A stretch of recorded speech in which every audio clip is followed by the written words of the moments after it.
কবি ও লেখক মৌসুমী গাঙ্গুলী সুর রায়ের দ্বিতীয় একক কাব্যগ্রন্থ প্রকাশ এবং কবি নজরুল ও স্বর্গীয় শান্তিরঞ্জন গাঙ্গুলীর মৃত্যুবার্ষিকী পালিত হল। রিপোর্টার সমরেশ রায়, কলকাতা। আজ 29শে আগস্ট বৃহস্পতিবার ঠিক বিকেল 5টায় সেন্ট্রাল এভিনিউর মধ্যস্থলে নলিনী গুহ সভাঘরে কবিসভা আয়োজিত এবং কবি ও লেখক মৌসুমী গাঙ্গুলী সুর রায়ের উদ্যোগে একটি সুন্দর অনুষ্ঠানের মধ্য দিয়ে তাহার দ্বিতীয় একক কাব্যগ্রন্থ প্রকাশিত হল। বইটির নাম যা কিছু আমার।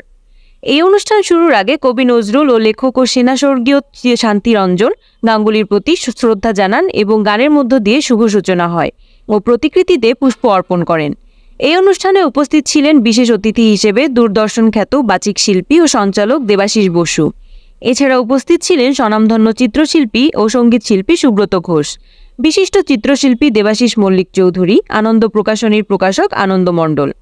এছাড়াও উপস্থিত ছিলেন কবি শ্রী বিকাশ চন্দ্র সরকার, বাচিক শিল্পী মধুমিতা ভট্টাচার্য, কবি ও বাচিক শিল্পী সুপর্ণা পাল বণিক, সঞ্চয়িতা মুখার্জি, রাজেশ রায়, প্রীতি সাহা, সুপর্ণা গাঙ্গুলী এবং সোহেলি গাঙ্গুলী সহ মৌসুমী গাঙ্গুলী সুর রায়ের পরিবার ও রাজীব সুর।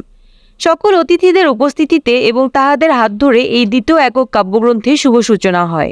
এরপর একে একে অতিথিদের উত্তরীয় পরিয়ে এবং পুষ্পস্তবক দিয়ে সম্বর্ধিত করেন।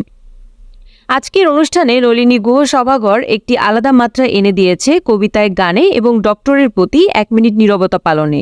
সুন্দর সুন্দর কবিতা ও গানে ভরে উঠেছিল সভাঘর। শুধু তাই নয়, কবি ও শিল্পীদের মনেও একটাই বিদ্রোহ এবং আক্ষেপ, তাদের ছোট বোন ও মেয়ে ডক্টর মধুমিতা দেবনাথের উপর নিপীড়ন হয়েছে এবং খুন করা হয়েছে। আমরা কবি ও শিল্পীরাও দোষীদের বিচার চাইছি। আর যাহাদের প্রতি শ্রদ্ধা জানালেন জনবিদ্রোহী কবি নজরুল ইসলাম, আর একজন বীর সেনা যিনি বিভিন্ন দেশে যুদ্ধে গিয়েছিলেন, সেখান থেকে সম্মান ছিনিয়ে এনেছিলেন চীন, বাংলাদেশ সহ অন্যান্য দেশ থেকে। তিনি কবি ও লেখক মৌসুমী গাঙ্গুলী সুর রায়ের পিতা স্বর্গীয় শান্তিরঞ্জন গাঙ্গুলী।